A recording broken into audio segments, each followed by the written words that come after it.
ਦੋਸਤੋ ਜੇਕਰ ਤੁਸੀਂ ਆਇਲਸ ਦੇ ਐਗਜ਼ਾਮ ਨੂੰ 1 2 ਜਾਂ 3 ਵਾਰੀ ਅਟੈਂਪਟ ਕਰ ਲਿਆ ਤੇ ਅਜੇ ਤੱਕ ਤੁਹਾਡਾ ਇਹ ਐਗਜ਼ਾਮ ਕਲੀਅਰ ਨਹੀਂ ਹੋਇਆ ਤੇ ਇਸ ਵੀਡੀਓ ਨੂੰ ਸ਼ੁਰੂ ਤੋਂ ਲੈ ਕੇ ਅੰਤ ਤੱਕ ਜ਼ਰੂਰ ਵੇਖਿਓ, ਸਕਿਪ ਨਾ ਕਰਿਓ। ਮੈਨੂੰ ਪਤਾ ਹੈ ਕਿ ਆਪਣੇ ਆਪ ਤੇ ਬੰਦੇ ਨੂੰ ਡਾਊਟ ਆਉਂਦਾ ਹੈ ਕਿ ਯਾਰ ਮੈਂ ਤੇ ਗ੍ਰੈਜੂਏਸ਼ਨ ਕੀਤੀ ਆ, ਮੈਂ ਮਾਸਟਰਸ ਕੀਤੀ ਆ, ਮੇਰੀ ਇੰਗਲਿਸ਼ ਲੈਂਗੁਏਜ ਤੇ ਗ੍ਰਿਪ ਵੀ ਚੰਗੀ ਆ, ਬਟ ਫਿਰ ਵੀ ਇਹ ਐਗਜ਼ਾਮ ਮੇਰੇ ਤੋਂ ਕਲੀਅਰ ਕਿਉਂ ਨਹੀਂ ਹੋ ਪਾ ਰਿਹਾ। ਸੋ ਇਹ ਸਾਰੀਆਂ ਚੀਜ਼ਾਂ ਅੱਜ ਮੈਂ ਇਸ ਵੀਡੀਓ ਦੇ ਵਿੱਚ ਸ਼ੇਅਰ ਕਰੂੰਗਾ ਤੁਹਾਡੇ ਨਾਲ। आई होप कि ये वीडियो वेखण तो बाद तुसीं थोड़ा मोटिवेट होवोगे। काफ़ी बच्चों के मैसेजेस आ रहे थे काफ़ी टाइम तो कि सर साडा हुण एग्जाम देने नूं दिल नहीं करता, सानूं ये लगता है कि ये एग्जाम च ही परफेक्ट नहीं है। मैं इंस्टीट्यूट भी चेंज करके वेख ली है, मैं काफ़ी टीचरां तो पढ़ के वेख लिया, मैं यूट्यूब ते सारा कंटेंट जिहड़ा फॉलो मारिया, मैनूं लगदा मैं एग्जाम नहीं क्लीयर कर सकदा। सो ये तुहाडे सारे डाउट अज मैं इस वीडियो दे दिमाग च कढूंगा ਤੇ ਜਿਹੜੇ ਤੁਹਾਡੇ ਦਿਮਾਗ ਦੇ ਵਿੱਚ ਐਵੇਂ ਨਜਾਇਜ਼ ਚੀਜ਼ਾਂ ਬੈਠੀਆਂ ਨਾ ਆਇਲਸ ਐਗਜ਼ਾਮ ਨੂੰ ਲੈ ਕੇ, ਜਿਹੜੇ ਤੁਸੀਂ ਮਿੱਥ ਆਪਣੇ ਦਿਮਾਗ 'ਚ ਰੱਖੀ ਬੈਠੇ ਹੋ, ਉਹ ਸਾਰੀਆਂ ਚੀਜ਼ਾਂ ਅੱਜ ਇਸ ਵੀਡੀਓ ਦੇ ਵਿੱਚ ਆਪਾਂ ਦੂਰ ਕਰਾਂਗੇ। ਸੋ ਸਤਿ ਸ਼੍ਰੀ ਅਕਾਲ ਦੋਸਤੋ, ਸਵਾਗਤ ਹੈ ਤੁਹਾਡੇ ਆਪਣੇ YouTube ਚੈਨਲ ਆਇਲਸ ਜਰਨੀ 46 ਤੇ। ਜੇਕਰ ਤੁਸੀਂ ਆਇਲਸ ਜਰਨੀ 46 YouTube ਚੈਨਲ ਨੂੰ ਅਜੇ ਤੱਕ ਸਬਸਕ੍ਰਾਈਬ ਨਹੀਂ ਕੀਤਾ, ਬੈਲ ਆਈਕਨ ਤੇ ਕਲਿੱਕ ਨਹੀਂ ਕੀਤਾ, ਸੋ ਪਲੀਜ਼ ਰਿਕੁਐਸਟ ਹੈ ਸਬਸਕ੍ਰਾਈਬ ਕਰ ਲਓ, ਕਿਉਂਕਿ ਇਸ ਚੈਨਲ ਦੇ ਉੱਤੇ बहुत बच्चों ने सिर्फ वीडियोज़ वेख के अपने बैंड स्कोर ले लिया। तो मैं किसी भी बच्चे नूं ऑनलाइन क्लासेस लैण लई कभी भी फोर्स नहीं करता। मैं तुहानूं कहना हुंदा कि प्लेलिस्ट जाओ, वीडियो वेखो, तुसीं अपने आप बैंड लै सकदे हो। कुछ स्टूडेंट इस तरह के होंदे आ, सर नहीं सानूं स्पीकिंग दी क्लासेस चाहिए ते राइटिंग दी क्लासेस चाहिए। हाँ, वो जिहड़े क्लासेस ज्वाइन कर सकते हैं, बट मैं फिर कह रहा मैं तुहानूं फोर्स नहीं कर रहा। जे तुहानूं लगदा कि तुहानूं परसनल अटैंशन चाहिए है, ਤੁਸੀਂ WhatsApp ਨੰਬਰ ਤੇ ਮੈਨੂੰ ਮੈਸੇਜ ਕਰ ਸਕਦੇ ਜੇ ਤੇ ਕਲਾਸਿਸ ਬਾਰੇ ਪੁੱਛ ਸਕਦੇ ਜੇ। ਐਨੀਵੇ, ਹੁਣ ਆਪਾਂ ਗੱਲ ਕਰਨੀ ਆ ਆਇਲਸ ਐਗਜ਼ਾਮ ਦੇ ਬਾਰੇ ਜਿਹੜੇ ਐਵੇਂ ਨਜਾਇਜ਼ ਮਿਥ ਫੈਲਾਏ ਗਏ ਆ, ਰੂਮਰਸ ਆ, ਅਫਵਾਹਾਂ ਆ। ਮੈਂ ਵੀ YouTube ਤੇ ਦੇਖਦਾ ਆ ਕਾਫੀ ਵੀਡੀਓਜ਼ ਇਸ ਤਰ੍ਹਾਂ ਦੀਆਂ ਆਉਂਦੀਆਂ, ਥੰਬਨੇਲ ਬੜੇ ਵਧੀਆ ਹੁੰਦੇ ਆ ਬਟ ਅੰਦਰ ਕੁਝ ਨਹੀਂ ਹੁੰਦਾ। ਸੋ ਆਇਲਸ ਐਗਜ਼ਾਮ ਨੂੰ ਲੈ ਕੇ ਪਹਿਲਾ ਜਿਹੜਾ ਮਿਥ ਆ ਤੁਹਾਡੇ ਦਿਮਾਗ ਚੋਂ ਮੈਂ ਕੱਢਦਾ, ਉਹ ਇਹ ਆ ਕਿ ਆਇਲਸ ਐਗਜ਼ਾਮ ਦੇ ਵਿੱਚ ਤੁਹਾਡੀ ਜਰਨਲ ਨੌਲੇਜ ਬਿਲਕੁਲ ਚੈੱਕ ਨਹੀਂ ਹੁੰਦੀ। ਇਹ ਮੈਂ ਸਪੀਕਿੰਗ ਮੋਡਿਊਲ ਦੀ ਗੱਲ ਕਰਦਾ ਪਿਆ। ਜਿਹੜੇ ਸਪੀਕਿੰਗ ਮੋਡਿਊਲ ਚੋਂ ਜਿਹੜੇ ਬੱਚਿਆਂ ਨੂੰ ਸਪੀਕਿੰਗ ਮੋਡਿਊਲ ਚੋਂ ਡਿਫਿਕਲਟੀ ਆਉਂਦੀ ਆ, ਉਹ ਇਸ ਚੀਜ਼ ਦੇ ਨਾਲ ਰਿਲੇਟ ਕਰ ਸਕਦੇ ਆ। ਮੈਨੂੰ ਬਹੁਤ ਬੱਚੇ ਫੋਨ ਕਰਕੇ ਕਹਿੰਦੇ ਆ ਕਿ ਸਰ ਮੈਂ ਉੱਥੇ ਨਾ ਆਹ ਚੀਜ਼ ਗਲਤ ਬੋਲ ਕੇ ਆ ਗਿਆ ਸੀ। ਮੈਂ ਪੁੱਛਿਆ ਕੀ ਗਲਤ ਬੋਲ ਕੇ ਆਇਆ? ਉਹ ਕਹਿੰਦੇ ਸਰ ਮੈਂ ਨਾ ਉੱਥੇ ਇੱਕ ਗਾਰਡਨ ਬੋਲਣਾ ਸੀ ਤੇ ਗਾਰਡਨ ਉਹ ਸਾਡੀ ਸਿਟੀ 'ਚ ਹੈ ਨਹੀਂ, ਪਰ ਮੈਂ ਬੋਲ ਆਇਆ, ਮੈਨੂੰ ਲੱਗਦਾ ਮੇਰੇ ਤਾਂ ਨਹੀਂ ਬੈਂਡ ਆਏ। ਇਹ ਮਿੱਥ ਆ ਬੜਾ ਤਗੜਾ ਤੁਹਾਡੇ ਦਿਮਾਗ ਦੇ ਵਿੱਚ। ਮੰਨ ਲਓ ਇੱਕ ਚੀਜ਼ ਬਾਰੇ ਮੈਂ ਗੱਲ ਕਰਨੀ ਆ, ਕੋਈ ਟੂਰਿਸਟ ਪਲੇਸ ਆ, ठीक है। मान लो आप फॉर एग्जाम्पल ले लें रोज़ गार्डन है, ठीक है। वो असल च आपां नूं पता कित्थे है, चंडीगढ़ च, ते मैं रह रहा वां संगरूर। तो जे मैं कहता कि there is a garden in my city and its name is rose garden, इस बिहाफ ते एग्जामिनर तुहाडे बैंड स्कोर नहीं कटूगा। बहुत बच्चे मैनूं कहणगे सर मैनूं लगदा मेरे ना इसे करके स्पीकिंग च बैंड नहीं आए, क्योंकि मेरे शहर दे विच ते गार्डन है नहीं ते मैं बोल के आ गया, तो मैनूं लगदा इसे तरीके नाल बैंड कट ले।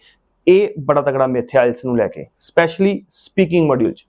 ਸੋ ਸਪੀਕਿੰਗ ਮੋਡਿਊਲ ਦੇ ਵਿੱਚ ਐਗਜ਼ਾਮੀਨਰ ਸਿਰਫ ਤੇ ਸਿਰਫ ਤੁਹਾਡੇ ਸਪੀਕਿੰਗ ਸਕਿੱਲ ਚੈੱਕ ਕਰਦਾ ਆ ਕਿ ਕਿਸ ਤਰ੍ਹਾਂ ਤੁਸੀਂ ਬੋਲ ਰਹੇ ਜੇ, ਤੁਸੀਂ ਪੌਜ਼ ਤੇ ਨਹੀਂ ਲੈ ਰਹੇ।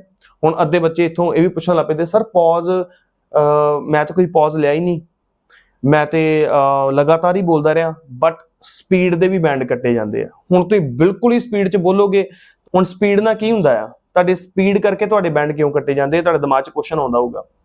ਵੇਖੋ ਜਦੋਂ ਅਸੀਂ ਬੜੀ ਫਾਸਟ ਬੋਲਦੇ ਆ ਨਾ, ਇਹ ਸਾਡੀ ਜਿਹੜੀ ਨੇਟਿਵ ਲੈਂਗੁਏਜ ਨਹੀਂ ਹੈਗੀ, ਇਹ ਲੈਂਗੁਏਜ ਸਾਡੀ ਮਦਰ ਲੈਂਗੁਏਜ ਨਹੀਂ ਹੈਗੀ, ਤੇ ਓਬਵੀਅਸ ਜੀ ਗੱਲ ਆ ਪ੍ਰੋਨੰਸੀਏਸ਼ਨ 'ਚ ਪ੍ਰੋਬਲਮ ਆਉਂਦੀ ਆ, ਤੇ ਪ੍ਰੋਨੰਸੀਏਸ਼ਨ ਕਰਕੇ ਤੁਹਾਡੇ ਬੈਂਡ ਸਕੋਰ ਕੱਟੇ ਜਾਂਦੇ ਆ। ਦੂਸਰੀ ਚੀਜ਼ ਮੈਂ ਜਿਹੜੀ YouTube ਤੇ ਦੇਖਦਾ ਆ, ਪ੍ਰੈਡਿਕਸ਼ਨਸ। ਕਿਸੇ ਵੀ ਸਟੂਡੈਂਟ ਨੇ ਆਇਲਸ ਦਾ ਐਗਜ਼ਾਮ ਭਰਿਆ ਹੋਵੇ, ਪ੍ਰੈਡਿਕਸ਼ਨ ਵਾਲੀ ਵੀਡੀਓ ਕੋਈ ਕਹਿ ਦੇਵੇ ਸਹੀ ਵੀ ਆਹ ਵਾਲੀ ਤਰੀਕ ਨੂੰ ਇਸ ਤਰ੍ਹਾਂ ਦੀ ਰੀਡਿੰਗ ਆਊਗੀ, ਠੀਕ ਹੈ, ਤੇ ਸਟੂਡੈਂਟ ਪਾਗਲ ਹੋ ਜਾਂਦੇ ਆ, ਓਹੋ ਪ੍ਰੈਡਿਕਸ਼ਨ ਆ ਗਈ ਸਾਡੇ ਕੋਲ, ਹੁਣ ਸਾਡਾ ਐਗਜ਼ਾਮ ਕਲੀਅਰ ਆ। ਕਦੀ ਵੀ ਪ੍ਰੈਡਿਕਸ਼ਨ ਪਿੱਛੇ ਨਹੀਂ ਭੱਜਣਾ, ਕੋਈ ਵੀ ਆਇਲਸ ਐਗਜ਼ਾਮ ਦੀ ਪ੍ਰੈਡਿਕਸ਼ਨ ਨਹੀਂ ਕਰ ਸਕਦਾ। हाँ, वो ये कह सकते हैं गाइज हमने आपको बोला था कि इस तारीख को रीडिंग ईजी आएगी, जे ते मान लो ईजी आ गई, किते उन्हें मान लो तुक्का लाया रीडिंग ईजी आ गई, ਉਹਨੇ ਅਗਲੀਆਂ ਵੀਡੀਓਜ਼ ਦੇ ਵਿੱਚ ਤੁਹਾਨੂੰ ਰੌਲਾ ਪਾ ਕੇ ਦੱਸਣਾ ਹੈ, ਵੇਖੋ ਅਸੀਂ ਕਿਹਾ ਸੀ ਆਹ ਵਾਲੀ ਤਰੀਕ ਨੂੰ ਆਹ ਐਗਜ਼ਾਮ 'ਚ ਰੀਡਿੰਗ ਈਜ਼ੀ ਆਊਗੀ, ਸੋ ਸਾਡੇ ਚੈਨਲ ਨੂੰ ਫੋਲੋ ਕਰੋ, ਠੀਕ ਹੈ। ਮੈਂ ਇਸ ਤਰ੍ਹਾਂ ਦਾ ਕੰਟੈਂਟ ਕਦੀ ਨਹੀਂ ਬਣਾਉਂਦਾ ਜਿਹੜਾ ਸਟੂਡੈਂਟ ਨੂੰ ਭੁਲੇਖੇ 'ਚ ਰੱਖੇ। ਵੇਖੋ ਮੇਰੇ ਇਸ ਚੈਨਲ ਬਣਾਉਣ ਦਾ ਮਤਲਬ ਸਿਰਫ ਇਹ ਸੀਗਾ ਕਿ ਜੋ ਵੀ ਤੁਹਾਨੂੰ ਇਨਫੋਰਮੇਸ਼ਨ ਮੈਂ ਪਾਸ ਕਰਾਂ, ਠੀਕ ਹੈ, ਉਹ ਬਿਲਕੁਲ ਜੈਨੂਇਨ ਤੇ ਕਲੀਅਰ ਹੋਣੀ ਚਾਹੀਦੀ ਹੈ। ਹੁਣ ਇਸ ਚੈਨਲ ਦੇ ਉੱਤੇ ਤੁਸੀਂ ਜਾ ਕੇ ਰਿਜ਼ਲਟ ਹੀ ਵੇਖਿਓ, ਮੈਂ ਆਏ ਦਿਨ ਸ਼ੇਅਰ ਕਰਦਾ ਹਾਂ, ਠੀਕ ਹੈ। ਉਹਦੇ ਨਾਲ ਹੁੰਦਾ ਕੀ ਆ, ਤੁਹਾਨੂੰ ਇੱਕ ਤੇ ਤੁਸੀਂ ਮੋਟੀਵੇਸ਼ਨ ਮਿਲਦੀ ਤੁਹਾਨੂੰ। ਹੁਣ ਉਹ ਸਟੂਡੈਂਟ, ਜ਼ਿਆਦਾਤਰ ਸਟੂਡੈਂਟ ਕੀ ਹੁੰਦੇ ਆ, ਉਹਨਾਂ ਨੇ ਦੂਰੀ ਵਾਰੀ ਟੈਸਟ ਦਿੱਤਾ ਹੁੰਦਾ ਹੈ, ਰਿਪੀਟਰਸ ਹੁੰਦੇ ਆ। ਬਹੁਤ ਬੱਚੇ ਫਸਟ ਟਾਈਮ 'ਚ ਕਲੀਅਰ ਕਰ ਜਾਂਦੇ ਆ। ਤੁਸੀਂ ਕਮੈਂਟ ਵੀ ਪੜ੍ਹਦੇ ਜੇ ਕਿ ਸਰ ਤੁਹਾਡੀਆਂ ਵੀਡੀਓਜ਼ ਵੇਖ ਕੇ ਰਿਜ਼ਲਟ ਆ ਗਏ, ਓਕੇ ਫਾਈਨ, ਮੈਂ ਇਹਨੂੰ ਸਿਰ ਤੇ ਨਹੀਂ ਚੜਾਉਂਦਾ ਬਹੁਤਾ, ਠੀਕ ਹੈ। ਜੇ ਤੁਸੀਂ ਇਨਫੋਰਮੇਸ਼ਨ ਵਧੀਆ ਪਾਸ ਕਰਦੇ ਜੇ, ਅੱਗੋਂ ਬੱਚਾ ਸਿੰਸੀਅਰ ਆ, ਉਸ ਚੀਜ਼ ਨੂੰ ਦੇਖਦਾ ਆ, ਉਸ ਤਰੀਕੇ ਨੂੰ ਇੰਪਲੀਮੈਂਟੇਸ਼ਨ ਕਰਦਾ ਆ ਆਪਣੇ ਡੇਲੀ ਪ੍ਰੈਕਟਿਸ ਦੇ ਵਿੱਚ, ਤੇ ਰਿਜ਼ਲਟ ਆਉਂਦਾ ਆ। ਤੇ ਜੇ ਮੈਂ ਤੁਹਾਨੂੰ ਕਹਾਂ ਕਿ ਫਲਾਣੀ ਬੁੱਕ ਲੈ ਲਓ ਤੇ ਘਰ ਬੈਠ ਕੇ ਪੜ੍ਹ ਲਓ, ਠੀਕ ਹੈ, ਤੇ ਪੜ੍ਹੀ ਜਾਓ ਸਿਰਫ, ਤਾਂ ਵੀ ਬੈਂਡ ਸਕੋਰ ਨਹੀਂ ਆਉਣਾ।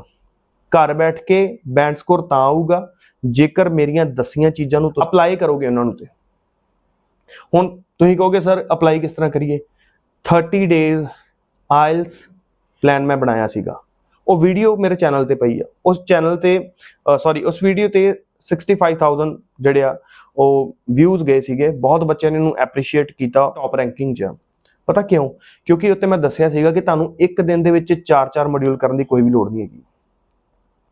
ਸੋ ਇਹ ਮਿਥ ਮੈਂ ਜ਼ਿਆਦਾ ਲੰਬਾ ਕਰਕੇ ਦੱਸਿਆ ਤੁਹਾਨੂੰ, ਕਿਉਂਕਿ ਇਹਦੇ ਵਿੱਚ ਕਈ ਹੋਰ ਪੁਆਇੰਟਸ ਅੱਗੋਂ ਨਿਕਲ ਆਉਂਦੇ ਆ।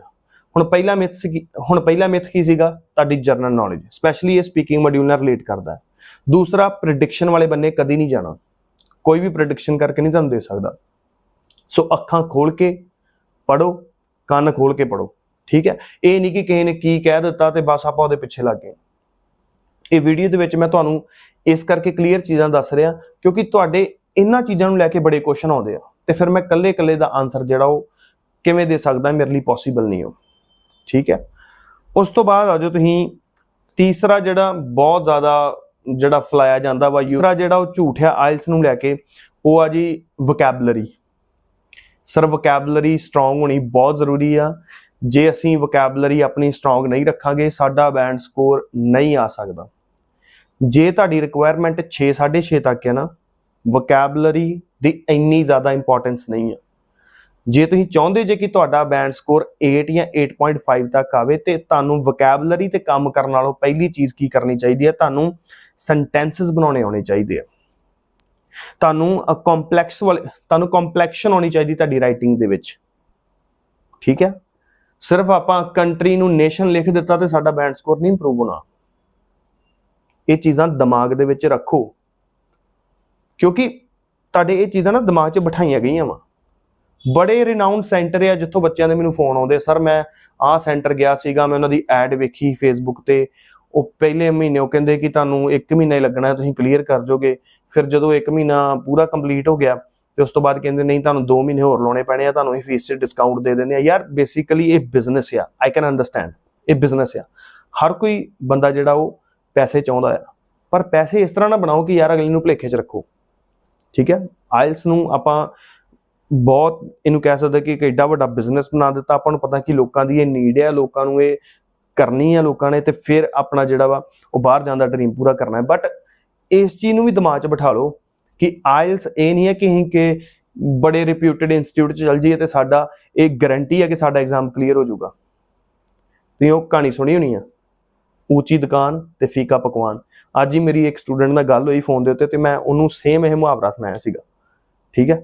ਸੋ ਉਹ ਕੋਈ ਐ ਨਹੀਂ ਸੀ ਕਿ ਕੋਈ +2 ਕੀਤੀ ਸਟੂਡੈਂਟ ਨੇ, ਉਹਨੇ ਗ੍ਰੈਜੂਏਸ਼ਨ ਕੀਤੀ ਸੀ, ਠੀਕ ਹੈ। ਉਹ ਨਾਮ ਹੀ ਇੰਸਟੀਚਿਊਟ ਦਾ ਮੈਨੂੰ ਪਤਾ ਆ, ਬਟ ਮੈਂ ਲੈਣਾ ਨਹੀਂ ਨਾ, ਠੀਕ ਹੈ।